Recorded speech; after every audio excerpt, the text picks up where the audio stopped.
Support for I Hear of Sherlock Everywhere comes from MX Publishing, with the largest catalog of new Sherlock Holmes books in the world. New novels, biographies, graphic novels, and short story collections about Sherlock Holmes. Find them at mxpublishing.com. And listeners like you who support us on Patreon or Substack, sign up for exclusive benefits at patreon.com/IHearOfSherlock or IHearOfSherlock.substack.com. I Hear of Sherlock Everywhere, episode 312, Worldwide Doyle. I hear of Sherlock everywhere since you became astronomer.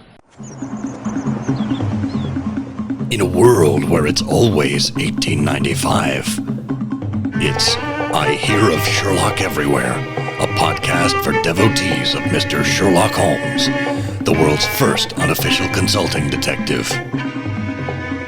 I've heard of you before.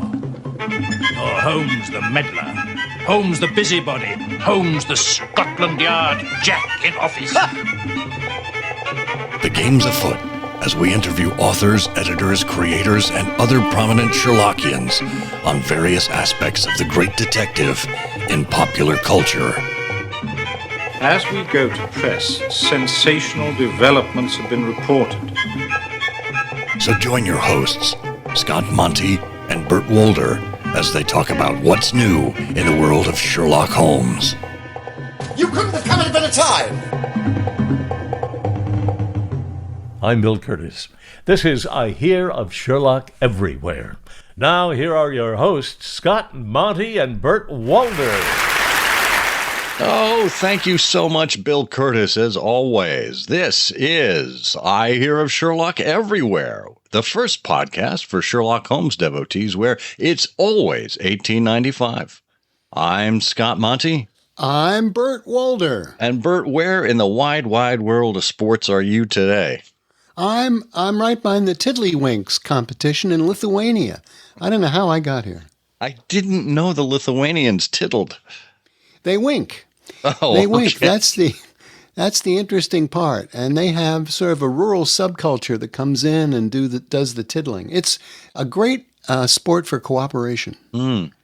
Well, it's important that you mention the geography because Lithuanian tiddlywinks should not be confused with Romanian tiddlywinks, which is done under strict and severe supervision.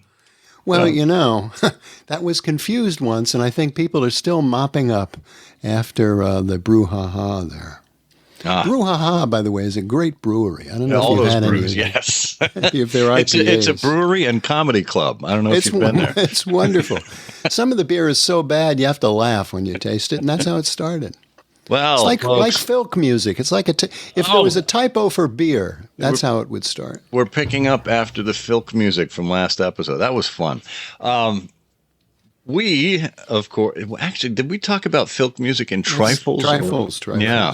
If folks, if you haven't listened to episode, what was it, 410 of Trifles, get over there. We actually went off on a tangent. We have a wonderful bonus episode there all about the origin of filk music. Anyway, we're not here to talk about breweries or tiddlywinks or filk music. We're here for an interview with the lovely Laura Weston, who is in charge of outreach at the Portsmouth City Council. Their library, of course, is where the Richard Lancelyn Green Collection is, and is important because they are hosting their annual Worldwide Doyle lecture series. We'll talk about what's available and when, and all of the details behind it with Laura in just a moment. First, we'd like to remind you that if you'd like to support the show, you can do so in a number of ways. One, you can go to Patreon or Substack. That's where we have vibrant communities, where we have bonus content, extra material for you, and you can listen to the show ad-free. So those are available at patreon.com/IHearOfSherlock and IHearOfSherlock.substack.com. Another way that you can support the show is by purchasing through our advertiser, MX Publishing. As you know, MX Publishing has a wide variety of books, electronic paperback, hardbound, and audio. And you'll hear more about them in the middle of the show. So if you support MX Publishing, that means that we get to keep doing the show as well. Whichever way you choose to support us, we genuinely appreciate it.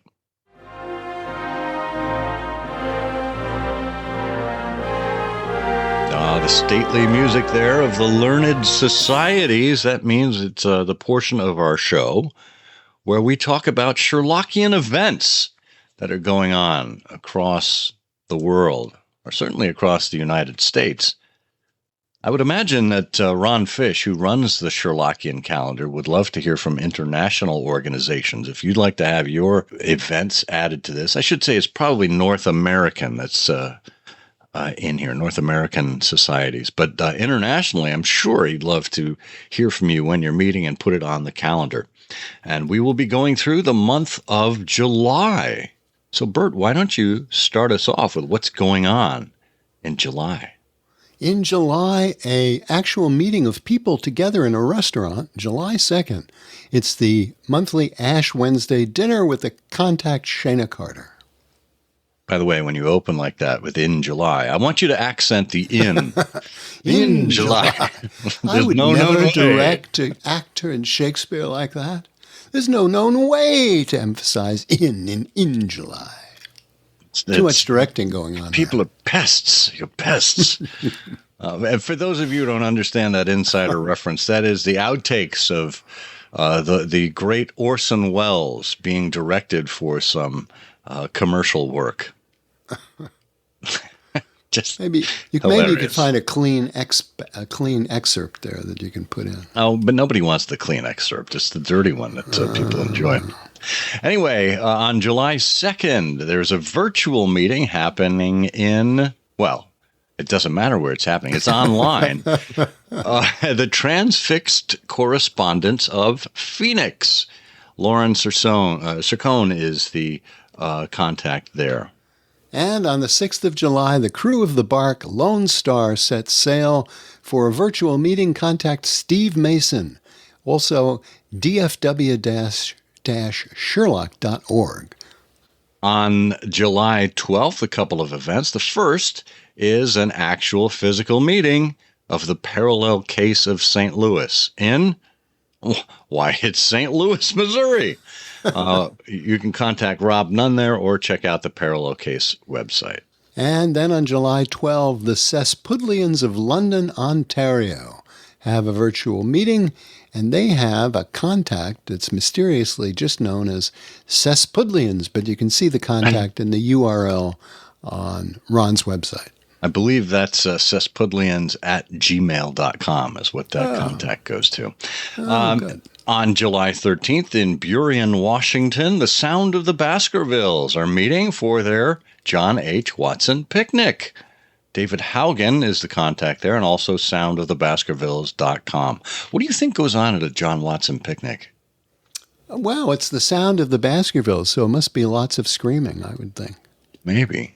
Maybe they bring in a surprise cameo with Jonathan Small.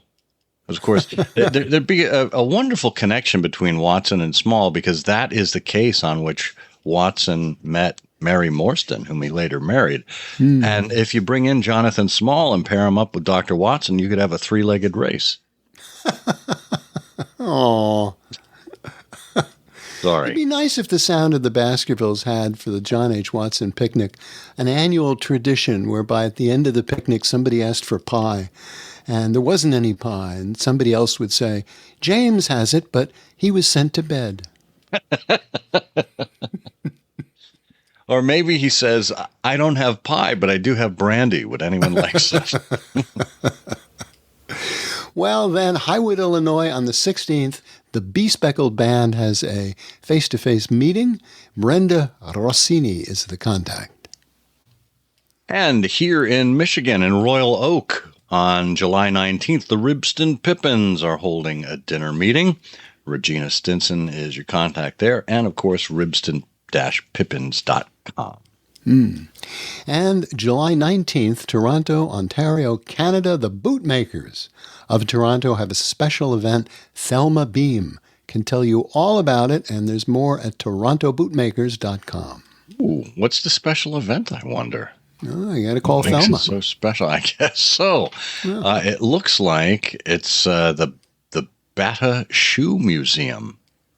Ooh. It's an in-person event. How do you like that? The Bata Shoe Museum.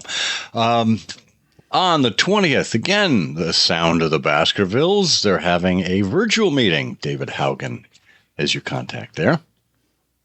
And then July 20, also Madison, Wisconsin, the notorious Canary Trainers have a meeting. Glenn Link is the contact there, and the website is found on comicsworthreading.com. /Canary Trainers. Columbia, Maryland on July 21st. That's where Watson's Tin Box of Ellicott City is meeting. Having a dinner meeting there. Your contact is Matt Hall, and you can find them at watsonstinbox.org. Tulsa, Oklahoma, July 24, the Afghanistan Perceivers, the Fatal Battle of My Wand Commemoration. Brian Wilson has the details at the website tulsa-sherlock.org. Wait a minute. Brian Wilson? Didn't he just pass away? It's a different Brian Wilson. Oh, okay. Well, it's the Fatal Battle of My Wand. I didn't know. Claremont, Florida on July 26th. One of the newer scions out there, new societies out there. The Orange County Pips is meeting. Eric Deckers, our pal Eric Deckers, is in charge there. He's got a meetup page that you can check out. Again, all of these links are available on SherlockianCalendar.com. We'll have a link to that in the show notes. And then a great event on July 26th in Reading, Pennsylvania. It is the last 221B Open House Book Fair hosted by Denny Dobry. That's because Denny's magnificent recreation of the Baker Street sitting room will be going to the University of Minnesota. But Denny also has probably the largest library on the East Coast, full of books about Sherlock Holmes and Christopher Morley and all sorts of things that he sells on behalf of the Baker Street Irregulars Trust. So he's having an open house. You can physically go there, see the sitting room, leave with shopping bags full of books, and contact Denny Dobry for more info. I'm bummed I won't be able to get to that meeting. I know you've been before to Denny's. Yeah, I'm going. We're the group of us from New Jersey are making a road trip. Oh, that's great. Well, for those of us who can't be there, the best thing next to that is to listen to episode 153 of I Hear of Sherlock Everywhere, where we spoke with Denny about the rooms at 221B Baker Street. Well, if you have an event that you would like added to the Sherlockian calendar, Ron Fish is your man. His contact information is available on SherlockianCalendar.com. I'm sure wherever you are in the world, Ron would love to have your information added to this very important Sherlockian resource.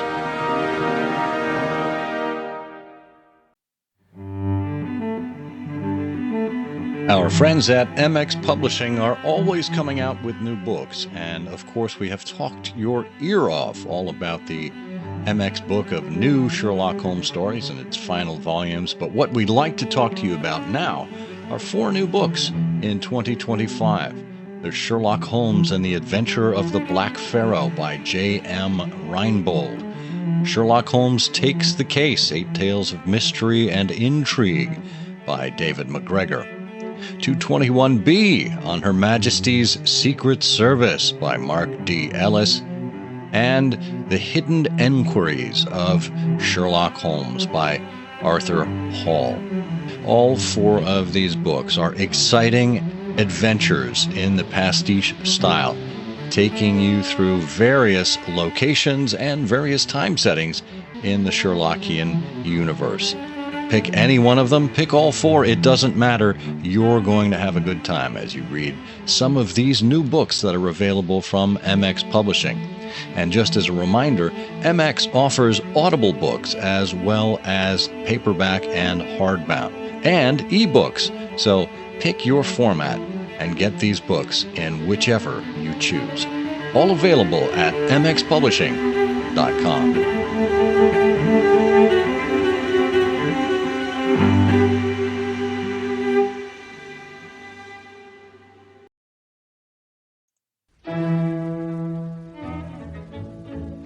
Laura Weston is the Education and Outreach Officer for the Conan Doyle Collection from the Richard Lancelyn Green bequest.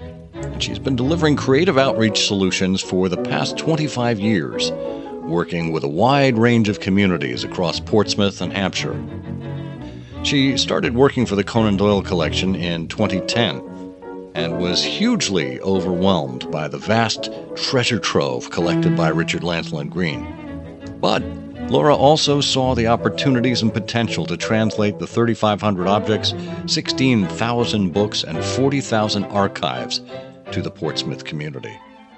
Through multiple funding bids and multiple community projects, Laura has delivered the collection to the people, physically enabling people to look through the archives and books, viewing previously unseen objects, and translating their learning into resources for everyone. Whether it's a Facebook Live event, a 3D printed version of Conan Doyle's head based on a photograph, tactile story cubes, a comic book version of A Study in Scarlet, and empowering the Detectives Volunteer Task Force, which led to the development of the blog. Since 2021, the collection has been opening the doors to the wider world and sharing with a wider community the Worldwide Doyle lecture series. Using this wonderful collection, the projects and ideas are almost endless. Laura's next stop will be searching Sherlock's home, Portsmouth Then and Now, an Arts Council-funded project which will allow communities to develop a podcast series, bring in more speakers, and put on mini exhibitions of some of the rarer items within the Conan Doyle collection. Laura Weston, welcome to I Hear of Sherlock Everywhere. Hello, thank you so much for having me. Coming to us straight from Portsmouth, huh? Yes, in the UK. This is amazing. The heart of it. I love that. So, are you a Portsmouth native? No, I'm not. I ran away from Cornwall and went to university in Portsmouth, and I stayed. Lovely. I guess there's something to it then. Yes. Tell us then, I mean, between Cornwall and Portsmouth, these are areas that are known to fans of Conan Doyle and Sherlock Holmes. When did you first meet Sherlock Holmes? Oh, well, I definitely sat in front of the TV when I was younger with my mum or my nan, probably both, and it was on in the background. I definitely remember being scared by a hound and really, sadly, didn't take much from it until I joined the council, and it's a little bit like a drip feed where I had little bits of this wonderful collection. Look at this wonderful collection. Look what we found in this wonderful collection. And then lo and behold, I became the Education and Outreach Officer, and now I'm completely addicted and hooked. That's funny how that works, isn't it? Yes.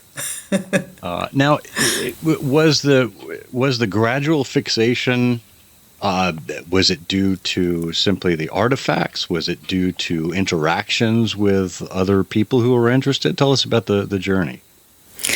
So, at the time, I was thinking, I don't think Conan Doyle's for me. I'm not quite sure about this. The further and further that I got into it, the more I saw, the more I just got blown away, I think. So, reading the stories, reading loads about Conan Doyle, especially his time in Portsmouth, tracking his movements throughout his years in Portsmouth as well, and what he got involved in while he lived in Portsmouth. And then sort of going on from there. So that kind of linked to the items, and then it would be a wow moment when, you know, I got to handle stuff. So I had the best person ever, Michael Gunton, who is the senior archivist at the council, and he would get out these really rare items and be like, look, this is such and such. And I'd be so excited. And I think the thrill never goes away. So I get really enthused and really excited when people come and visit that are huge fans. It's the best thing ever. It really is. And we learn something. I learn something every day, constantly. There's always something there. So I've done this job for about 12 years, and I don't think I've got bored, and I don't think I've run out of ideas, and I think I could keep going forever. When you were at university, what was your course of study? Was it library science? No, I did illustration. So I studied illustration, and then I went on and I did digital media. But this was way before the advent of the internet properly or anything really. So yeah, completely unrelated. I started life as an outreach officer purely and simply. So I worked for a participatory arts company, and we created projects. Those who know the stuff that I've done with the Conan Doyle Collection will know that I have a real passion for working with people that have it tougher, if you like. So I've done a lot of work with visually impaired and blind audiences. We have recently worked with people that have a learning disability or a physical disability. It's about access, and if I can get access right for those people, I can get access right for people that are in New York, hopefully. Well, that's brilliant. For those, I had no idea that was your background. That's fascinating. For our listeners who might not understand the role of the council in Portsmouth, particularly the Americans, you know, who would probably try to relate it to local mayors and things like that. Could you just talk for a minute or two about the council's remit? Because you know, your role as an outreach officer, and that work, you know, must even still with the Conan Doyle Collection bring you into contact with other people at the council on various projects. Yeah, sure. It's do you want to know the history as well of the collection coming? Would that help? Yes, sure. Because that's all sort of integral, really. We were so fortunate that the lovely Richard Lancelyn Green bequest the whole collection to Portsmouth in his will. So the way that it works in a council is that it would go to the councillors, and the councillors would decide whether or not to accept the bequest. They were under the impression that they were receiving a fully formed, fully functioning collection. I think this is what I've heard. So obviously they said yes, it's so relevant, so perfect for Portsmouth. And I think we had first refusal as well on the bequest. So it was an instant yes. What we hadn't realised was that it was completely uncatalogued, and it was spread between Richard's two houses. So members of the museums team and Michael Gunton, the archivist, went and retrieved the collection and were picking items up saying, is this a teapot or is it a Sherlock Holmes teapot? Is this a teaspoon or is it a Sherlock Holmes teaspoon? They absolutely, no one had any prior knowledge or, you know, anything about Sherlock Holmes or Conan Doyle, really. So it was a huge jigsaw puzzle. Now, councils in the UK are here to maintain all of your usual things. So they will do the roads, make sure the roads are safe and that there's no potholes. They will do street lighting. They will take your rubbish away from the house for you. They also look after the vulnerable residents that we have. So, there's adult social care and there's children's social care. They have a really, really, really wide remit. Within that, we have some statutory and cultural services. So we have things like libraries, we have museums and events. So we also have we have a mayor in Portsmouth, actually. I don't think all areas in the UK have mayors. But they're run very different. So mayors currently don't have very many powers. So for a city council in the UK to have a collection of this uniqueness and size is quite odd. I'm definitely the odd one out at work. So I tie everyone in knots. So things like if I have to make a payment abroad, that causes confusion in finance.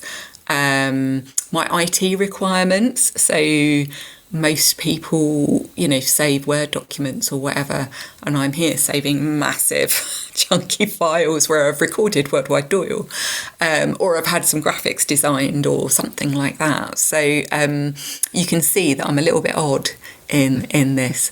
And also the remit for being under the City Council is that, we're here to serve the taxpayers of Portsmouth. So these residents pay tax and the tax goes into all the services.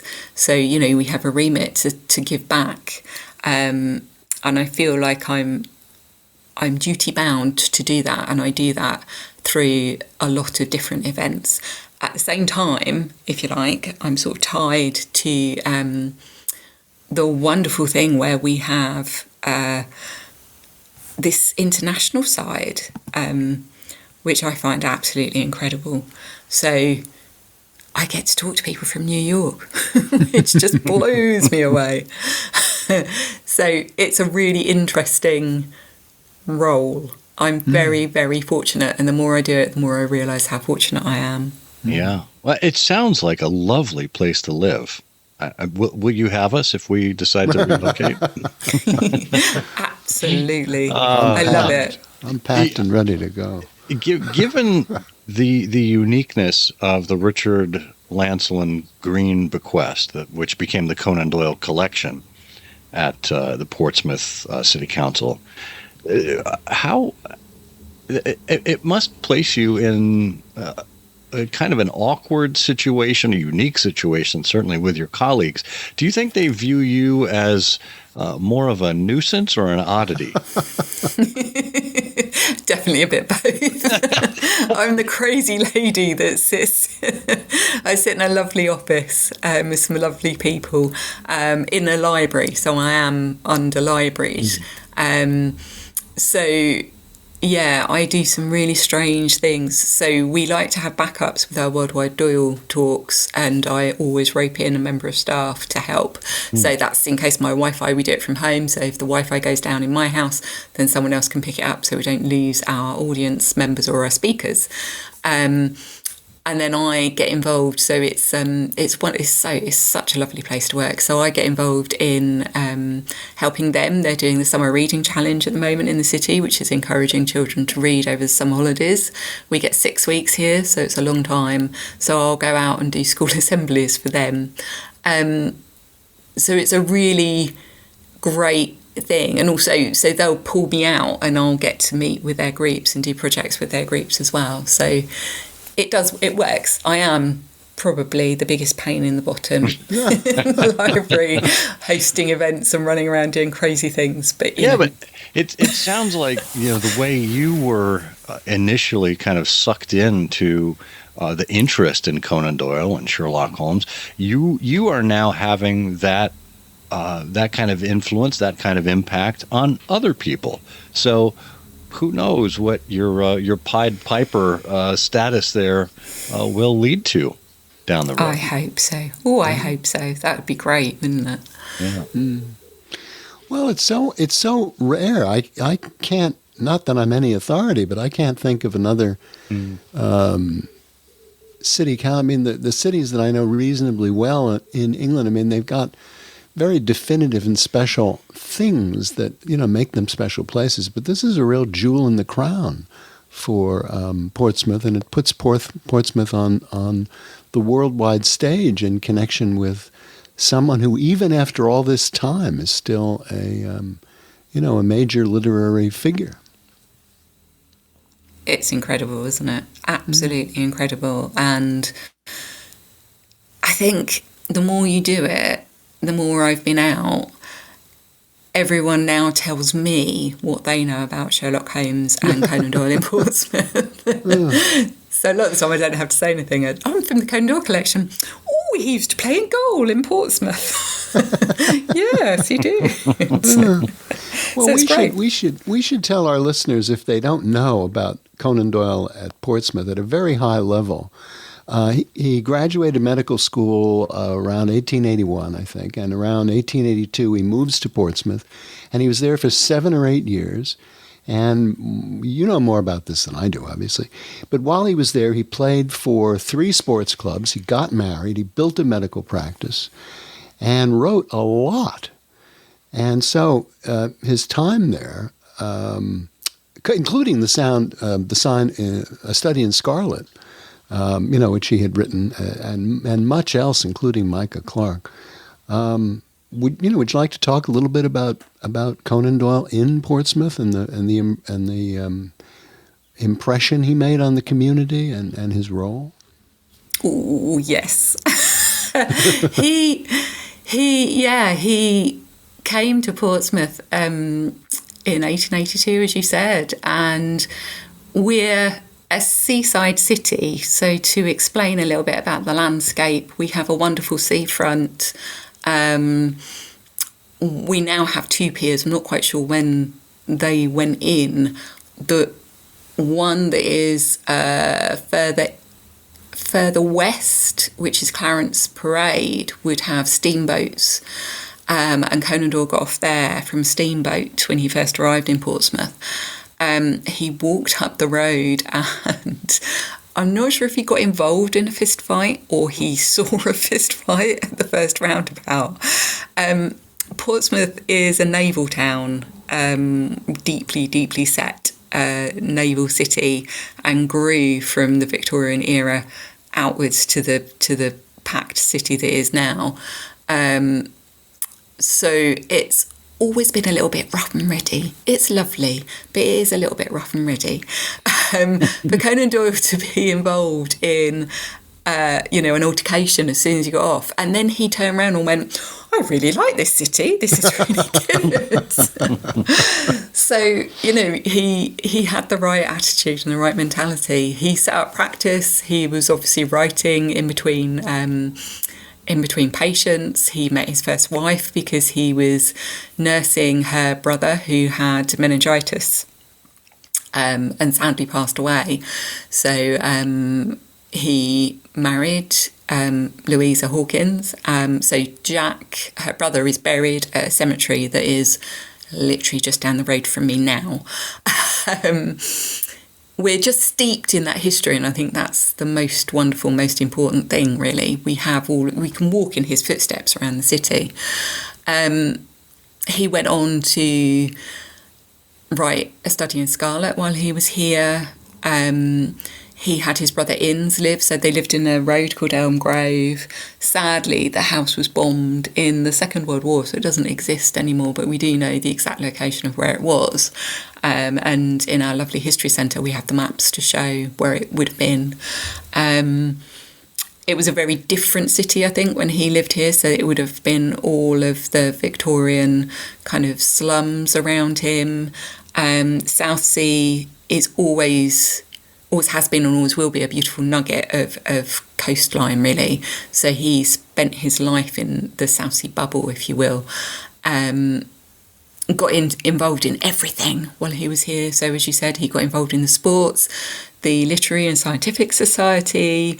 He was interested in spiritualism while he was here. He joined the Freemasons, I think. He just did so much.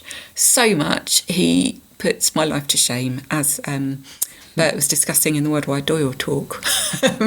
He just achieved a huge amount while he was here. Yeah, and then he had his first child here, so there's so many memories, really, I'm sure he would have had. And he's also looked back on Southsea with fondness, which is also fantastic. So he was always a great advocate and really passionate about the city once he'd left. That's wonderful. So tell us a little bit about the Worldwide Doyle series. We're in the midst of it right now. We've already had 2 lectures given, one by our very own Bert Wolder, which is lovely. Nice to be represented. But talk about the history of this, how it began. And I know there's a fellow by the name of Neil McCaw who was involved at some point. Tell us about how it all came together and what it is. Yeah, sure. So, I mean, really, fundamentally, this came out of COVID. So we were all stuck, as I'm sure you all were as well, at home, and we weren't allowed out, and I wasn't allowed to work. I had to work from home. IT were very quick in sorting that all out, though. So it wasn't long before we had all this IT stuff that we could do. I was just very aware that we needed to have a presence and we needed to be seen and out there.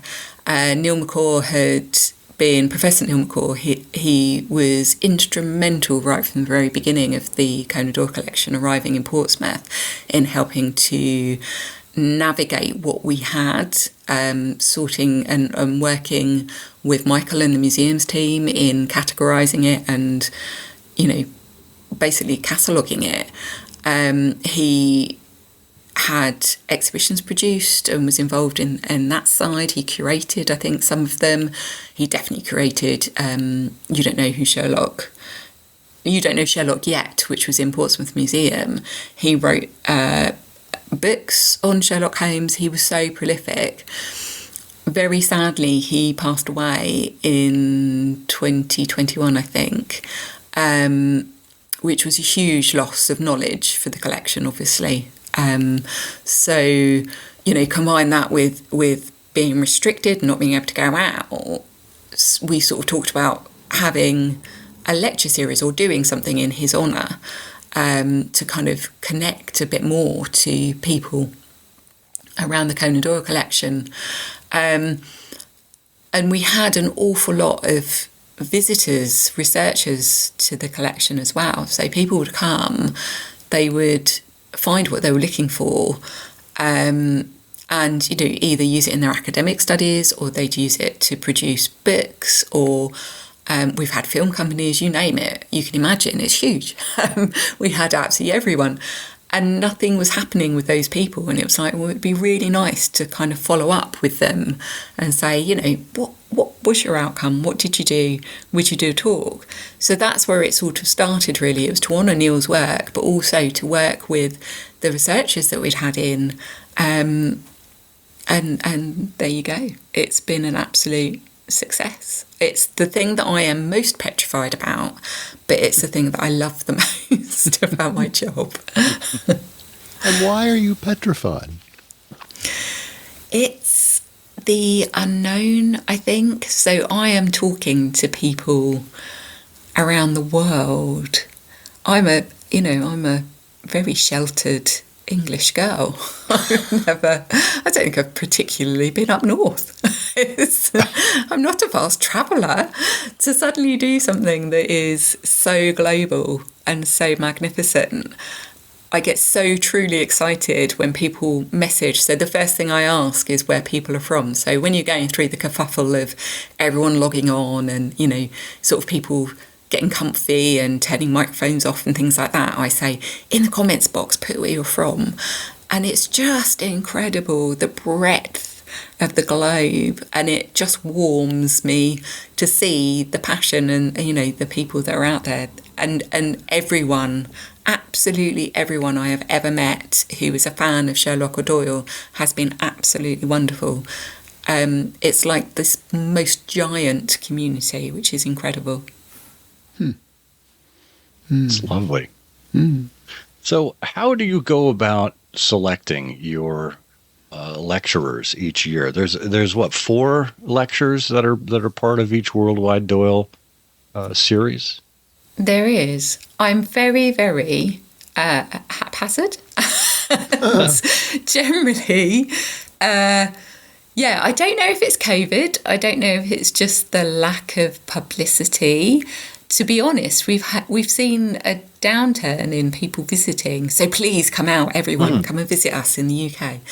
And I think also maybe the advent of, COVID has brought about this additional way of being able to gain things via the internet. So maybe people don't need to come anymore because you can just email Michael or myself and get information. I don't know. So I think it's partly to do with that. But I usually get suggestions from other speakers.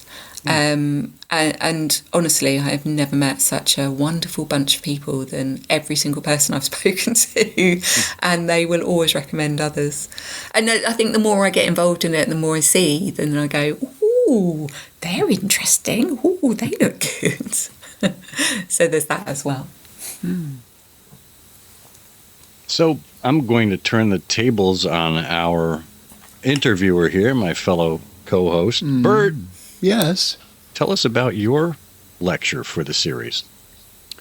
Well, first of all, I was just thrilled to become part of the program because I've admired the program over the years. And, one of my main interests, as with you, is Conan Doyle. And, some years ago, it occurred to me that there was an aspect of his life that had not been discussed. A great deal of Conan Doyle's life has been discussed this way and that way, academically, casually, from an entertainment standpoint, from a narrative standpoint. But he really did something remarkable at the very end of his life. After he had suffered a heart attack in 1930, he drew a picture which he called The Old Horse. And at the bottom he wrote a caption that said, "The old horse has pulled a heavy wagon a long way, but with 6 weeks' grass and 6 months stable, he will be on the road once more." And he drew a sort of a cartoon of a horse pulling a wagon loaded down with packing cases, each labeled with a different aspect of his life. Sherlock Holmes was a big box, and there were many others. He'd run for Parliament. He'd been all over the world. He'd became a champion of skiing. He was involved in so many things, and he duplicated this drawing and sent it to people who inquired after his health. And he would sadly die, sometime after he had drawn it. But I thought about Conan Doyle as someone who made great memories and wondered how he had done that. And whether or not there were some lessons there for those lesser accomplished mortals like us in how to make our own great memories, to get to the point when our life is in its last phase, where we could look back, as he did, and remember things. And memory is one of these things that I've also been interested in, for a long while. And there's been a lot of research over the last few years about memory. Memories are really an imaginative reconstruction of the past. And, they help us navigate and understand the world. And so I was interested in Conan Doyle's memories. And so I put together a talk using his own words as much as possible, not mine, drawn from his memoirs and other writings and novels and stories that collectively would tell the story of his life from his boyhood through maybe up to about 1920, let's say. And for Portsmouth, I produced a large number of visuals. Normally, this is just something that I would do narratively before a group, reading different things from Conan Doyle. And I greatly enjoyed the opportunity, and It's something I just love to talk about because he was so remarkable. And it's in his words, and he had such a sense of humor about himself and about some of the things he got into. Skiing, for example, his own embarrassing moments when he met notable people. So it's, as I told Laura when we began discussing this, at least I'll be entertained. and I was. So there you are. Oh, that's lovely.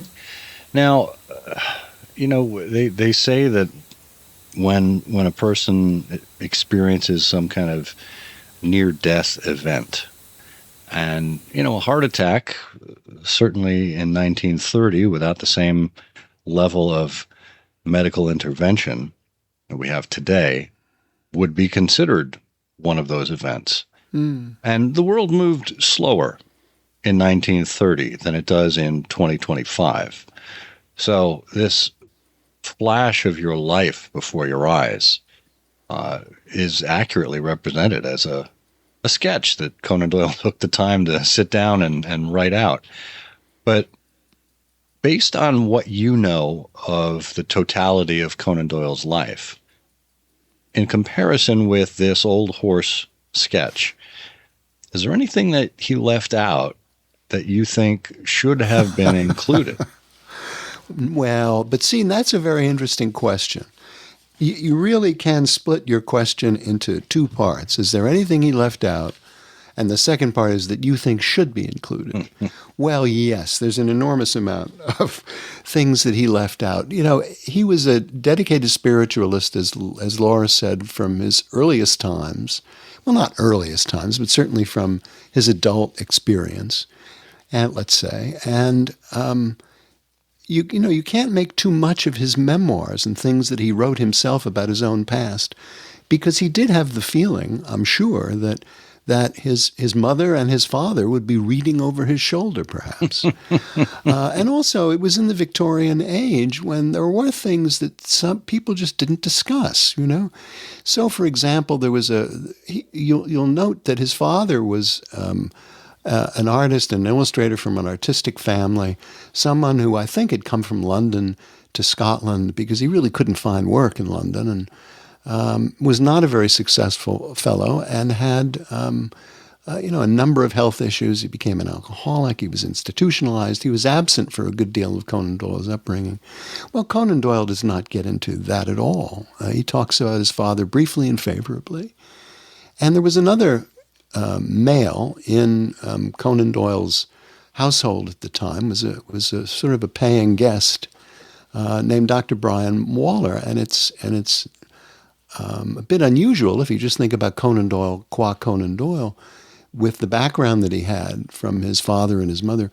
How is it that they decided he would become a doctor? Well, there was this, other doctor in the house, and he devotes not a word to that experience, but you wouldn't think that he would. So yes, there's a lot that he left out, and Douglas Kerr, in his edited edition of Memories and Adventures, which is Conan Doyle's memoir, which is put out by Edinburgh University Press, has dug into the various reprints of Memories and Adventures, but also some of the things that have didn't make it to the page. But nothing. The last part is no. I wouldn't think.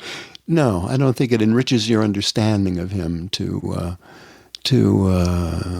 add some of the things that he intentionally left out. Yeah.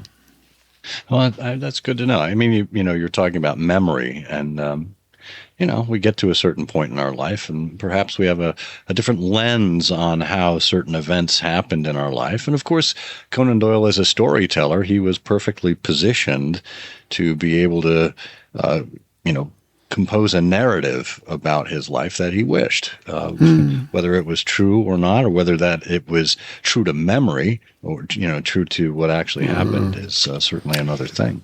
Well, recall is kind of like a copy of a copy. And also people tend to recall positive things rather than negative things. And as we get older, that bias just increases for most people. And so, memory is not necessarily all that accurate about how events in our lives really played out. Well, as Ovid wrote, the event is past, the memorial remains.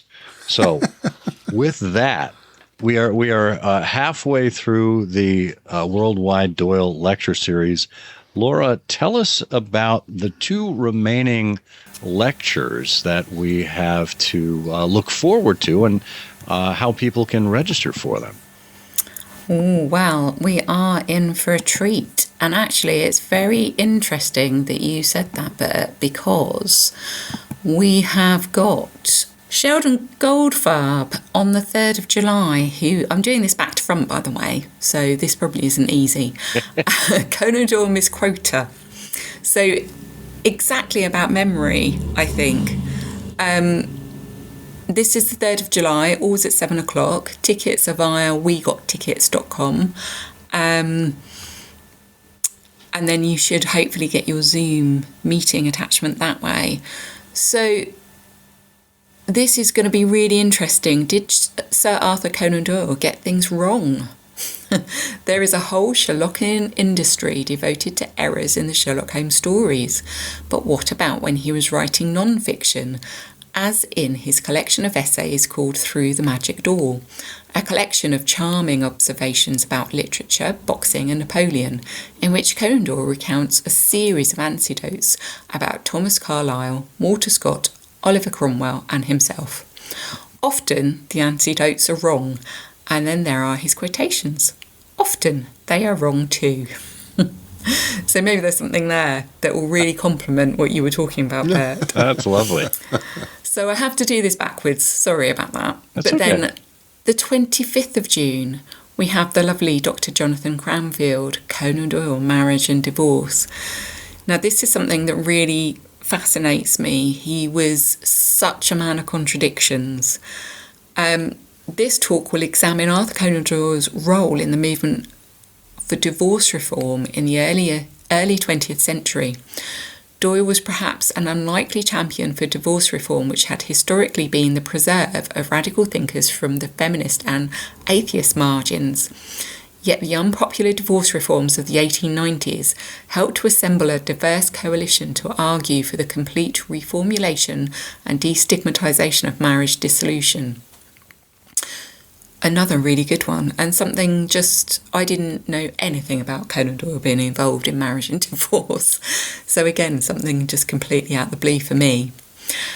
We also have Clifford Goldfarb, which is going to be in the past, I think. So we have If Arthur Conan Doyle Met Charles Dickens. So this talk is going to be about Arthur Conan Doyle and Charles Dickens and the possibility of their actual meeting, as well as the general discussion of Conan Doyle's view of Dickens and a bit of a comparison. So for those that don't know, Charles Dickens was born in Portsmouth. We are a very literary city, so we had an awful lot of writers that were living in Portsmouth. So again, I don't think they actually met, but I think it's about what would have happened if they had met and, you know, how similar they were. So that would be quite interesting as well. Well, that's lovely. And to know that, you know, this is something that happens annually now. That means you're on the hook for 2026. We are. We are. We'll be calling out for more speakers, and I just am blown away, I think, by the breadth of the subjects. We don't set an agenda, we just ask people to talk. And there's always some sort of serendipity, there's always some magic that happens through the programme. If you believed in spiritualism, maybe it's Conan Doyle steering it from from afar. It's really, really, truly interesting. And I don't know, this is where I'm not sure if I have just fallen in. I did spend a long time talking to friends about the Worldwide Doyle series this year.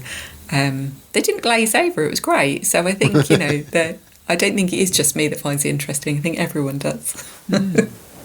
Now, will these lectures be available after the event is over, if anyone wishes to watch them in retrospect? They are. So the wonderful people of Doings of Doyle will be putting it onto their YouTube channel. We have our own website and they will go onto our website as well. It's just fantastic that everyone agrees to be filmed. We do obviously try and make it as global as we possibly can, but there is such thing as time zones and time restraints, which is why it's at 7 p.m. In UK time. So to have a recording means that other people in other pockets of the world can view it as well. Excellent. Well, we will have links not only to the upcoming lectures, but to the Doings of Doyle YouTube channel and to the Conan Doyle Collection website as well. And while you're there, you might check out the blog of the collection. Looks like there's a monthly feature, something different every month about Conan Doyle. Some of it is Sherlockian, some of it is not, but it's all interesting, and it's definitely worth checking out. Couldn't do my job without the wonderful volunteers, and the chap that does the blog he came in. We had some funding, so we rely really heavily on funding from different organisations, really. So we have the Arts Council in the UK, and I was very, very lucky to receive some money in 2021. We set up a project called The Detectives, of course, and we recruited an army of volunteers. So these volunteers came because they wanted to gain something from the project, be that they might have had a learning disability and they wanted to gain access to the working environment, working in an office and learning all the skills that you need in an office. Might have been as easy or as simple as them being able to catch a bus and coming in, all the way through to people who might be slightly isolated or just want to get out and do stuff. So they might not need to work, they might not want to work. And they just come in and support us regularly. I couldn't do my job without these wonderful people, and I still have quite a few. I have about 7 or 8 volunteers, and that has always been the case. Some do my social media, some do the website. I have a wonderful person who's volunteered for 10 years. And then we have the wonderful Brian, who really won't mind a shout out because he's also spoken at Worldwide Doyle, who, unbeknownst to me, was a massive Sherlock fan and now writes the blog for us. And he gets to rifle through 16,000 books and find a subject and write about it, which is just incredible, isn't it, really? Talk about a dream job. Mm-hmm. Yeah, definitely. Lovely. Well, that's great to know about all of those various people involved behind the scenes, because naturally this is, obviously Richard Lancelyn Green assembled a remarkable collection, but it is far too much for any single individual to handle, and the various programs and outreach and all the rest that goes on. It is a cast of scores and scores of people, I'm sure. So thank you for that, Laura. You're welcome. Thank you. Laura Weston, thank you so much for sharing your wonderful story and spreading the good word of Conan Doyle here on I Hear of Sherlock Everywhere. Thank you so much for having me. It's been an absolute joy.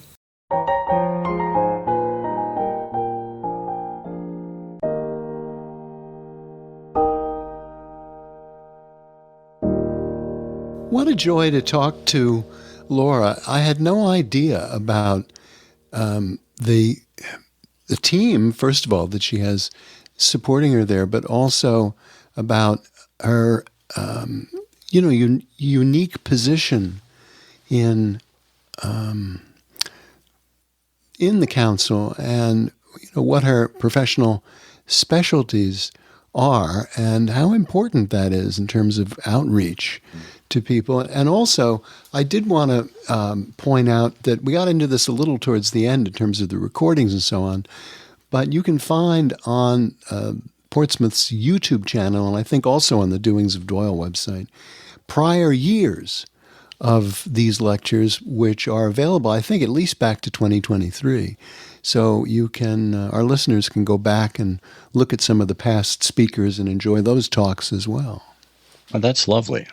We'll make sure we have a link to that YouTube channel as well. And, as Laura was describing her unique position, as you say, not only within the council, but within or between other councils, other councils don't have this kind of collection. So in many ways, she is kind of a unicorn out there. And I would imagine that she probably has more colleagues in the libraries and museum industries than in throughout city councils. So it's a really interesting hybrid to be able to have that kind of position within a city council. And it must be exhilarating and thrilling and exhausting and terrifying all at the same time. And really, that's the effect that many of Conan Doyle's stories had on people. So it's a nice match. One of the things we didn't mention is that our listeners can donate to the Portsmouth collection. Every donation, large or small, can make a big difference to the development of a collection like this and its management. And they do accept donations, so we can perhaps provide a link to that too in the show. Oh, yeah. So please make the check out to I Hear of Sherlock Everywhere.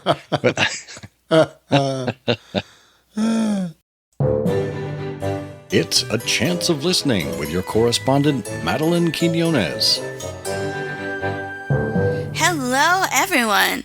I'm Madeline Quinones, and today I'm here to talk about another canon discussion show, However Improbable. Sarah Kolb and Marissa Mercurio started However Improbable in October 2020, and there are several elements that make their show unique among the various podcasts that talk through the canon story by story. The first is that each story is read on the show first by different narrators, making this the only such podcast that combines audiobook narration and book club style discussion. Sarah and Marissa have also made the effort to read through the canon in chronological order. How, you ask? Well, by using one of Baring Gould's chronologies. Don't ask me which one, though. I only found out recently that there is more than one. It does seem that, in starting out, the hosts didn't know that Baring Gould had Watson married 3 times, and once before the Son of the Four, so this has led to some confusion. On the other hand, while the first and second seasons are primarily early stories, you also have the second stain and the dying detective dropped in, and that's honestly pretty fun. Another fun element is that at the end of each story discussion, they talk about adaptations, recommended reading, and further watching along the same themes of the story in question. The recommendation that sticks out in my mind is an episode of Deep Space Nine in connection with the Valley of Fear, because the Ferengis try to unionize. And they do have a page on their website that is dedicated to their recommendations, so that is very cool and helpful. Now, what is not unique to them, but fun nevertheless, are the case file episodes, wherein they'll discuss pastiche and adaptations, and occasionally interview authors. This is a very literary podcast. Both of the hosts are writers, both are extremely well read, and it shows. And it's really nice to have some more diversity of voices and points of view. They have hit some snags in their posting schedule in the past. Most of 2023 was blank, and I really missed them. But since spring of last year, 2024, they have settled into a monthly schedule, which is probably a lot more forgiving than the bi-weekly schedule they used to have. Marissa is also a PhD candidate, or maybe by now she's actually gotten her doctorate, and that might have had something to do with it. So let's get into some highlights. To be honest, I think that this show is really good right from the jump. Sarah and Marissa clearly took a lot of care in building However Improbable before they ever posted a single episode.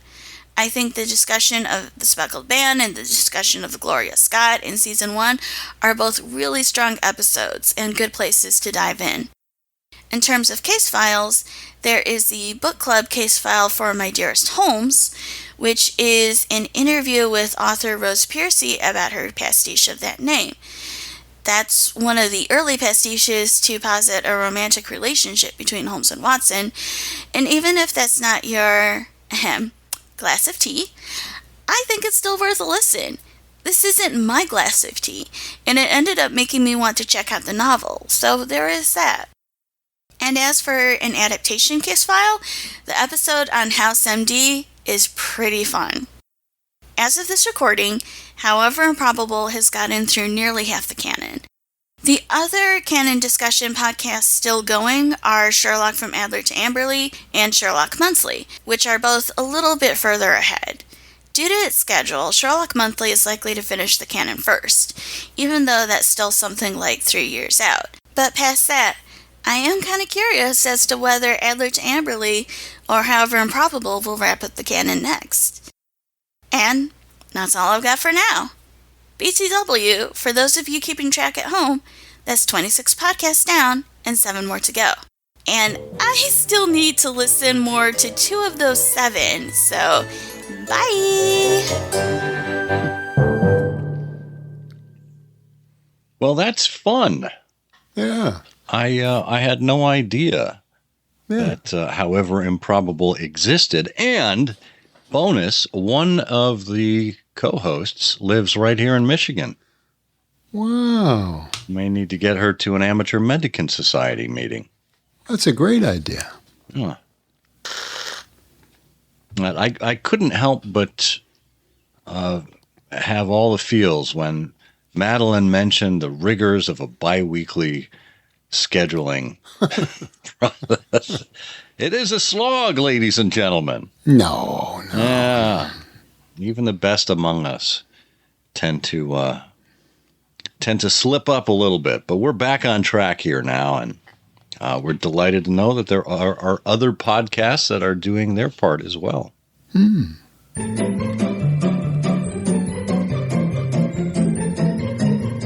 Well, those jaunty strings can mean only one thing. That is right. It's time for everyone's favorite Sherlockian quiz program. It's Canonical Couplet, where we give you 2 lines of poetry and ask you to solve for it by identifying the Sherlock Holmes story in question. The last time we were around here, we gave you this clue. The killer nearly escaped if it weren't for a hook. The clue was buried in a half-remembered book. Oh, Bert. Do you know which one we're talking about? Easy. It's An Early Failure by Holmes. A beautiful American contralto puts on weight and steals a strange diet from a European monarch. It's the case Watson called A Scandal in Bulimia. God. Wow. I don't even know what to say. I'm struck dumb. Well, fortunately, our friend Eric Deckers is at our disposal, and he says, "Jumping Jehoshaphat, I've solved it." It's the story where noted Sussex science teacher and local shaman Fitzroy McPherson was killed while holding up an unusual sea creature to the crowd of people who gathered for the occasion. Meanwhile, Holmes befriends 2 locals as he solves the crime. It's the story he himself called The Lion King's Mane. Sorry, I've been introducing my grandson to some of the Disney classics. Vidanya! This is actually The Adventure of the Lion's Mane. Ooh. Yes, that is correct, Simba. Eric has it right. So we turn to our entries, and you know what? This is going to be easy. I don't even need to haul out that blasted prize wheel. because there was only one person who correctly guessed it this time. Oh, wow. Yeah. That is David Rosenbaum. Well done, David. Thank you for being here and participating as always.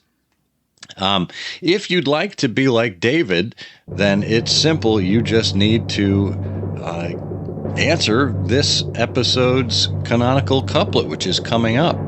I think because of the gap in time between the last two episodes, we didn't have as many people participating. So we will be back on your schedule on a regular basis now that we're here, and we will give people a chance to solve for this clue. Holmes was fighting for a client, brave and earnest, while facing a foe who was most pathetic and sternest. If you know the answer to this canonical couplet, put it in an email addressed to comment@ihearofsherlock.com with canonical couplet in the subject line. If we choose your name at random from all the correct responses, you'll win. Good luck. All right. Well, we have something from the vault. As a matter of fact, we actually have something very unique from the vault this time around. We were approached by Christopher Chan. If you remember, we talked to Christopher back on, which episode was it? I'm going to have to go back here. The Autistic Sleuth, episode 268. I talked with Christopher about his book. He has another book. He says, I don't know if you've heard, but I have a new book coming out called Sherlock Holmes, the complete adventures of Sherlock Holmes in verse. It's a new spin on all 4 novels and 56 short stories. Fans of Roald Dahl's revolting rhymes will be familiar with the twist. Take a classic story and retell it in rhyme with plenty of humor.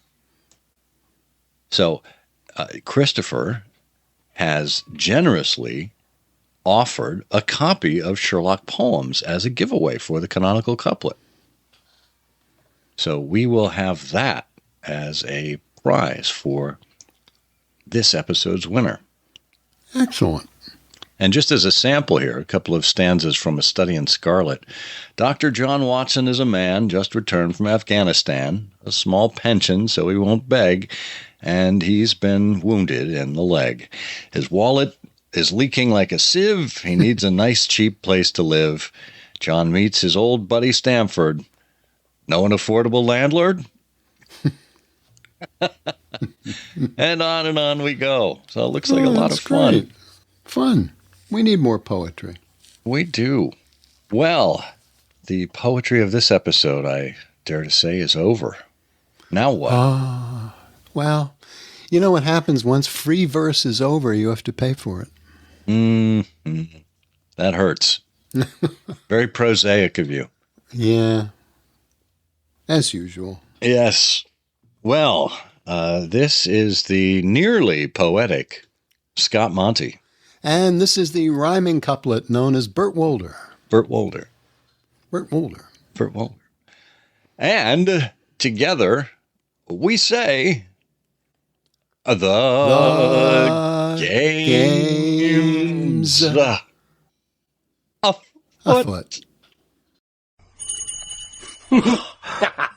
The game's afoot.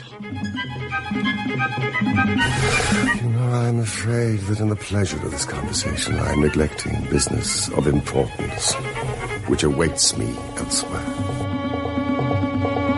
Thank you for listening.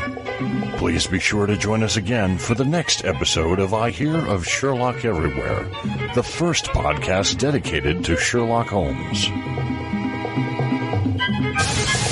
Goodbye, and good luck, and believe me to be, my dear fellow, very sincerely yours, Sherlock Holmes.